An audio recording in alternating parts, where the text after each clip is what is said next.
Шайлоого саналуу гана айлар калды. Мындан улам биометрикалык маалыматтарды жетиштүү топтоого үлгүрөбүзбү деп өкмөт мүчөлөрүнүн шаштысы кетүүдө. Анткени күзгө чейин 3 миллион 800 миң адам катталууга тийиш. Эгер бул көрсөткүчкө жетишпесе, биринчи вице-премьер-министр кызматтан кетерин президент эскерткен эле. Өткөн аптада өкмөттүн жыйынында Тайырбек Сарпашевдин биометрикалык маалыматтарды 2,5 миллиондон ашуун адам тапшырды деп мактанганы айрымдардын күмөн саноосун жаратты. Булардын болгону бир жетпеген, 10 жетпеген аппараты бар. 10 жетпеген аппарат менен күнүгө 5 минут сайын кабыл алса, 300ден киши кабыл алыш керек болчу да. Центрден көрдүңөр, бир жана биометрик тапшырган жерде эл топ менен жанагы кызылып кереден кечке күтүп отурган элди көргөн жокпуз. Бу жерде кыйнап гана мугалимдерди, врачтарды, жанагы мамлекеттик ишкана иштеген адамдарды кыйнап гана тапшыртышты да. Алардын саны 1,5 миллионго жетпеген сан, ачык айтыш керек. Калгандары бул кошулма сандар. Анын үстүнө айрым жарандар биометрикалык каттоодон 2-3 ирет өткөн деген маалыматтар бар. Муну текшерүү үчүн биз атайын эксперимент жасап көрдүк. Мен биометрикалык каттоодон 2-чи ирет өттүм. Бирок компьютерден буга чейин өзүм жашаган жерден каттоодон өткөнүм тууралуу маалымат аныкталган жок. Бияктан чыкпайт, общий базадан, единый базадан барып өтүп койсоңуз болот. Инфокомдон токтогула билинкадан инфокомдон барып.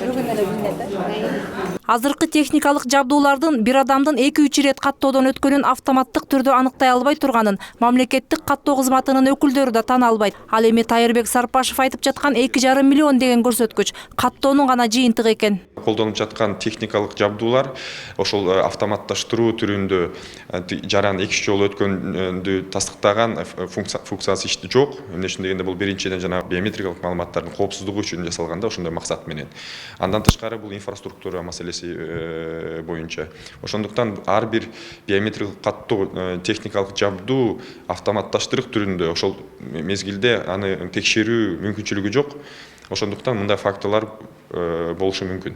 Улуттук коопсуздук комитетинин текшерүүсүнүн жыйынтыгы боюнча да азыркы аппараттардын так иштери далилденген эмес. Анын үстүнө укуктук талаа иштелип чыккан эмес. Биометрикалык маалыматтардын коопсуз сакталуусу каралган эмес. Ага жооп бере турган адамдар да жок. Ошондой эле өкмөт мүчөлөрүнүн биометрикалык каттоодон өтпөгөндөр шайлоодо добуш берүү укугунан ажыратылат дегени баш мыйзамга каршы келет дегендер бар. Биометрик тапшырган адамдар добуш тапшырган келгенде, жана добуш берген келгенде, алар өздөрүнүн ыктыярлыгы менен уруксат бериш керек. Мен биометриялык маалыматтарымды колдонгонго уруксат депчи.